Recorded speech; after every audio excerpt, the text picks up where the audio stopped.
A ver, nos hemos parado a pensar cómo era la tecnología en las aulas justo antes de que los móviles y las tablets lo cambiaran todo. Pues hoy vamos a hacer justo eso. Vamos a abrir una especie de cápsula del tiempo para ver un momento clave en la tecnología educativa. Y lo haremos basándonos en un estudio muy completo que se hizo en España hace ya más de una década. Y os adelanto que tiene alguna que otra sorpresa. Bueno, pues nuestra guía para este viaje al pasado es este informe, Las TIC en el aula. Es un documento del Observatorio Nacional de las Telecomunicaciones y se centra muy específicamente en el curso escolar 2011-2012. Esto es genial porque nos da una foto súper precisa de ese momento de transición digital en la educación. ¿Qué vamos a ver exactamente? Pues primero, cómo era una clase de 2012 y qué herramientas digitales tenían los profes. Después, nos meteremos en lo más importante, ¿para qué las usaban de verdad? Veremos también qué pasaba desde el punto de vista de los alumnos y terminaremos con la gran pregunta que ya entonces planteaba el informe y que, la verdad, sigue muy vigente hoy. Empezamos por el principio. El objetivo de este estudio era, en realidad, muy simple pero súper necesario. Querían entender cómo se estaba usando la tecnología en el día a día de las aulas, de primaria y secundaria en España. O sea, ir más allá de los grandes titulares y ver qué pasaba de puertas para adentro. Para conseguirlo, el análisis se metió de lleno en 140 colegios e institutos públicos.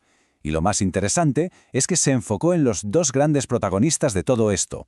Por un lado, el profesorado, y por otro, el alumnado. La pregunta era muy clara: ¿qué tenían y qué hacían con todo eso? Venga, vamos a ver cómo era el arsenal tecnológico de un profesor en 2012. Lo primero y más básico es preguntarse, ¿qué aparatos tenían físicamente en las aulas? Y ojo, porque los resultados son, como poco, llamativos. Fijaos bien en este dato porque es increíble. Casi el 86% de los docentes ya tenía una pizarra digital interactiva. En aquella época, esto era lo más de lo más, era la tecnología punta del aula, y como vemos, su presencia era masiva. Y la cosa no se queda ahí. La conectividad, que es fundamental, también estaba súper extendida. Un 87% de las aulas tenía acceso a Wi-Fi. O sea que la infraestructura básica para poder empezar a hablar de aprendizaje digital, al menos en teoría, ya estaba montada. Pero aquí viene lo realmente curioso. Si miramos el detalle y comparamos primaria con secundaria, vemos algo que choca un poco. Resulta que primaria estaba mejor equipada con la tecnología más moderna del momento, como las pizarras digitales y los portátiles. Secundaria, en cambio, tiraba más de ordenadores fijos de toda la vida. Es una inversión curiosa de lo que uno podría esperar, ¿verdad? Vale, perfecto. Ya sabemos qué tenían. Ahora llega la pregunta del millón. ¿Qué hacían con todo eso? Vamos a pasar del qué al cómo, a explorar cómo se aplicaba de verdad toda esta tecnología en el trabajo diario de los profesores. Porque claro, tener los aparatos está muy bien, pero ¿se les estaba sacando partido de verdad? La gran duda era si la tecnología estaba consiguiendo cambiar la forma de enseñar o era simplemente un añadido. Y aquí llega la primera gran revelación del estudio. Resulta que el uso principal de la tecnología no era dentro del aula con los alumnos, no. Era una herramienta que el profesor usaba en solitario, para buscar recursos en Internet y para organizar su propio trabajo. En un segundo escalón, la tecnología ya sí que entraba en el aula. Pero fijaos de qué manera.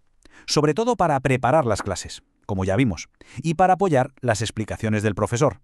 En otras palabras, se usaba para reforzar los métodos de enseñanza de siempre, no para transformarlos. Y esto que vemos aquí es, para mí, el hallazgo más importante del informe. Todo lo que tenía que ver con comunicación y colaboración era prácticamente inexistente. Menos de un 11% usaba la tecnología para hablar con sus alumnos y apenas un 7% para comunicarse con las familias. La conclusión es brutal. La tecnología no se estaba usando para conectar personas.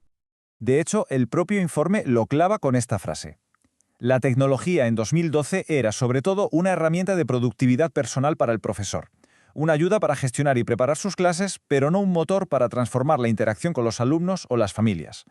Bueno, ya hemos visto la parte de los profes. Ahora vamos a darle la vuelta a la tortilla y a cambiar el foco. ¿Qué pasaba con el otro gran protagonista del aula, el estudiante? ¿Cómo vivían ellos esta digitalización que estaba empezando? El estudio se paró a mirar su interacción con tres elementos que eran clave en ese momento: el portátil, la pizarra digital y, por supuesto, las redes sociales que empezaban a despegar. Les preguntaron con qué frecuencia las usaban y qué les parecían. Y lo que se encontró en el fondo fue un poco un reflejo de lo que ya habíamos visto con los profesores. La percepción general de los alumnos era que estas herramientas se usaban sobre todo para recibir información de forma pasiva. no tanto para crear, para colaborar o para comunicarse, sino más bien para consumir contenido que el profesor presentaba. Se confirmaba la misma tendencia. Y con esto llegamos a la gran conclusión, que resume la paradoja que nos cuenta todo este informe. La enorme distancia que había entre tener la tecnología disponible y saber cómo usarla para cambiar de verdad la educación. Y yo creo que esta imagen lo deja clarísimo. A un lado tenemos cifras altísimas de aparatos, de conexión, y al otro porcentajes mínimos, casi residuales, de uso para lo que de verdad importa, la comunicación y la colaboración. El contraste es la gran historia que nos cuenta este análisis. Al final, la conclusión es bastante directa. En el año 2012, la revolución digital en las aulas era más una cuestión de equipamiento que de pedagogía. Se pusieron herramientas muy nuevas al servicio de métodos de enseñanza bastante antiguos. Y claro, todo esto nos deja con una pregunta final que nos trae de vuelta al presente. Después de más de una década, y con todo lo que ha pasado desde entonces, ¿hemos conseguido por fin cerrar esa brecha? ¿Hemos aprendido a usar la tecnología o seguimos en parte como en 2012? Ahí queda la reflexión.